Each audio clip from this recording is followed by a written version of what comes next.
मनुष्य आदिकाल से ही नए नए आविष्कार करते आ रहा है।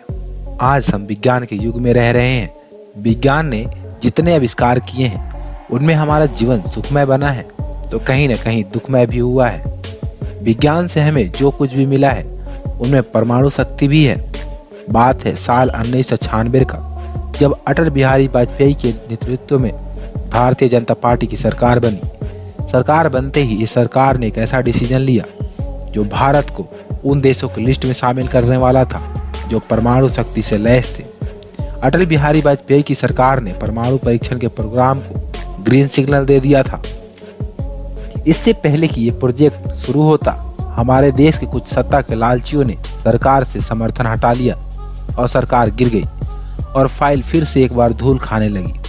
लेकिन फिर एक बार 20 मार्च 1998 में फिर भारतीय जनता की सरकार बनी और अटल बिहारी वाजपेयी ने दूसरे दिन ही परमाणु ऊर्जा आयोग DEA के अध्यक्ष आर चिदम्बरम से एक बेहद ही खास मीटिंग की थी। ठीक उसी समय ये मिशन अपनी सफलता की ओर चल पड़ा। खास बात ये थी कि अमेरिका ने हमारे परमाणु परीक्षण पर रोक लगा दी थी। ऐसे में सरकार को यह परीक्षण अमेरिका और नासा की नज़रों से छुपा कर करना था। नासा के 2 सैटेलाइट हमेशा ही पोखरान के आसपास घूमते रहते थे, इसीलिए मिशन को बहुत ही गुप्त तरीके से अंजाम दिया गया। इस ऑपरेशन को कुछ इस तरह से प्लान किया गया था जैसे कोई छोटा मोटा सैन्य अभ्यास हो।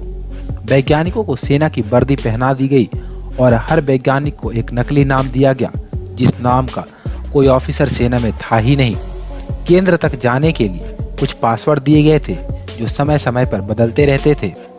मुंबई से कुछ प्लूटोनियम के बक्से जो कि लगभग इस तरह तैयार किए गए थे, जो देखने में फल के बक्से की तरह दिख रहे थे, लेकिन अंदर से इन क्रेटों एक मेटल का कवच लगा था और उसके अंदर विस्फोटक प्लूटोनियम के गोले रखे हुए थे। इन गोलों को ट्राम्बे के भाभा परमाणु ऊर्जा केंद्र में तैयार किया गया था और एक गोले का वजन 5 से 10 किलो के बीच था। जैसे ही यह क्रेट जयपुर लाए गए, उन्हें एयरपोर्ट के बाहर खड़े ट्रकों में लाद दिया गया और किसी तरह अंधेरी रात में ये ट्रक पोखरान पहुंचे। अमेरिकी सैटेलाइट को चकमा देने के लिए सारे काम रात के अंधेरे में किया जा रहा था। इस ऑपरेशन के दौरान दिल्ली के ऑफिस में कुछ इस तरह से बात की जाती थी जैसे कि स्टोर आ चुका है, और इस मिशन में अजीबोगरीब नाम का प्रयोग किया गया था जैसे कि ताजमहल, व्हाइट हाउस, कुंभकर्ण आदि।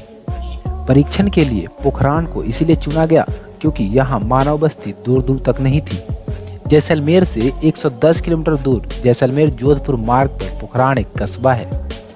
ऐसा नहीं है कि इससे पहले परमाणु परीक्षण की तैयारी नहीं हुई। साल 1982 से 1983 में जब इंदिरा गांधी ने परमाणु परीक्षण को मंजूरी दी थी, तब पोखरान में 3 बेलनाकार कुएं खोदे गए थे, लेकिन परीक्षण किसी कारणवश नहीं किए गए।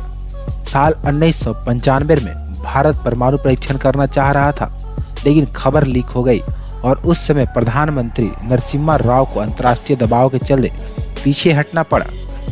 फिर वो दिन आया जब परीक्षण किया जाना था। 10 मई 1998 को यह परीक्षण किया जाना था।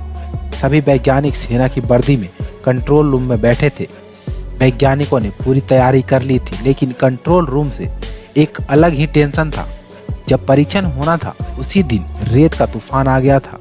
इस तूफान में यह परीक्षण करना खतरनाक हो सकता था क्योंकि रेडियो एक्टिविटी हवा के बहाव से आसपास के गांवों में फैल सकता था, जिससे रेडिएशन का खतरा हो सकता था। लेकिन कुछ समय बाद करीब 3 बजे हवा थम गई।